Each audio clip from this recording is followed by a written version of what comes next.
Fala galera, tudo jóia? Dando então início ao nosso estudo a respeito das instituições de direito público e privado, nós vamos trazer hoje a ideia de um conceito de direito. Então, o conceito de direito, ele tem várias concepções teóricas. Nós podemos ter então uma concepção juspositivista que traz a ideia então de que o direito, ele nada mais é do que uma ciência que descreve então a produção nas mais variadas formas jurídicas pelo Estado. Nós podemos ter ainda uma concepção justnaturalista que traz a ideia, então, de um direito inerente à natureza humana como valores e princípios universais e, além disso, também uma concepção chamada de culturalismo jurídico, pela qual então nós temos aí as variações conforme dados culturais, conforme questões tridimensionais do direito, onde se leva em fato a questão do valor, da norma e do fato. Correto? Então, é importante a gente começar a compreender isso, mas é importante a gente saber que o direito, então, ele tem um aspecto essencialmente histórico, um aspecto material que vem decorrente das relações humanas, decorrente da força do trabalho também. Então, quando a gente fala nessas relações entre os homens, nós precisamos lembrar então dos homens primitivos que tinham, obviamente, um regramento primitivo, sem nenhuma complexidade, sem necessidade de escritas, correto? Posteriormente isso ainda, a gente pode verificar o direito na sociedade escravocrata, onde a complexidade estava atrelado à troca de materiais e da circulação de riqueza, correto? Onde o direito não se desenvolvia mais do que a sua necessidade legal. Correto? Disso ainda, pessoal, é importante nós lembrarmos que com esta evolução da sociedade foi surgindo então um Estado tido como moderno, o Estado onde a normatização jurídica passou então a ser impessoal e geral. Então, nós saímos de uma ideia absolutista, de uma ideia de troca mercantil, para agora entrar num Estado moderno, onde o Estado então vai aí ter a ideia do direito objetivo e do direito subjetivo. Então, é importante nós começarmos a compreender agora o que é esse direito objetivo e o que é o direito subjetivo. Por quê? Para entender o direito, para ter uma noção do direito, um conceito, nós precisamos fazer essa diferença. E o direito objetivo, então, pessoal, nada mais são do que as normas jurídicas objetivamente postadas pelo Estado, ou seja, elas formam o ordenamento jurídico nacional. É um direito positivado, é um direito que foi legislado pelo Estado. Então, são comandos gerais de condutas que estabelecem direitos e obrigações. Então, o direito objetivo, pessoal, nada mais é do que a própria norma jurídica que vai valer para todos, né? Então, é importante nós sabermos esta questão, é importante nós entendermos isso, que hoje o direito objetivo é aquele que foi publicado pelo Estado e tem, então, aí este conhecimento a todos, correto? Só que, além do direito objetivo, nós precisamos saber do direito subjetivo.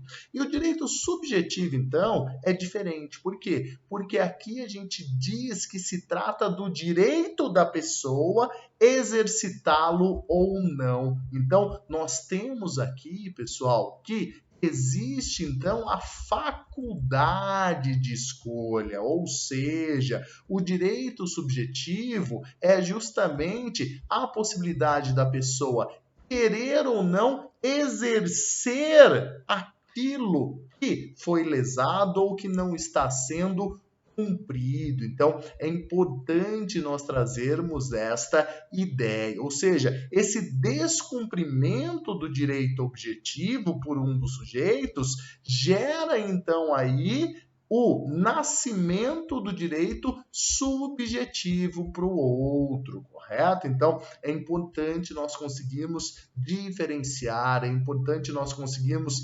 entender como se dá esta diferença, saber então o que é um direito objetivo, saber então o que é o direito objetivo, correto? Então, com base nisso, pessoal, nós temos aí alguma concepção do direito. Então, a gente sabe que hoje o Brasil é um Estado democrático de direito regido por leis, cuja finalidade, então, é o quê? Assegurar os valores da sociedade. É garantir, então, que nós tenhamos esta possibilidade.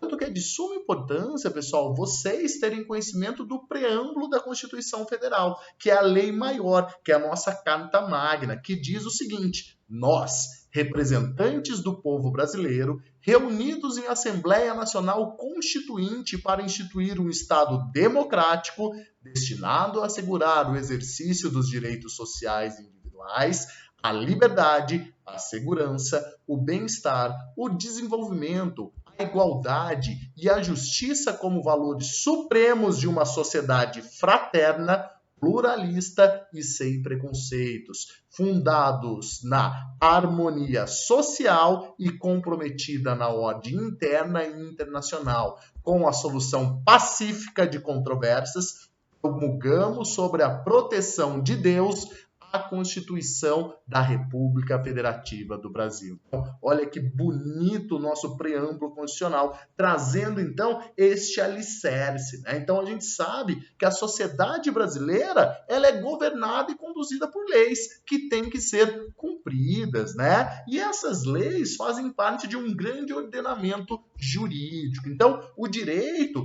tem um lado de proteger-nos do poder arbitrário exercido à margem de toda regulamentação, né? Então, nós temos aí que fazer esta situação, temos que buscar oportunidade de igualdade, temos que amparar os menos favorecidos e assim por diante. Então, é importante saber disso. E como vamos conseguir isso? Através dessa divisão do direito objetivo e subjetivo. Então, lembre-se, o direito objetivo representa o conjunto das normas que regem as relações estabelecidas na sociedade, com a finalidade de garantir o interesse humano, como a liberdade, como a segurança, como o bem-estar, como a justiça, como a garantia do patrimônio. Já o direito subjetivo, pessoal, ele espelha a faculdade do indivíduo de pleitear ao Estado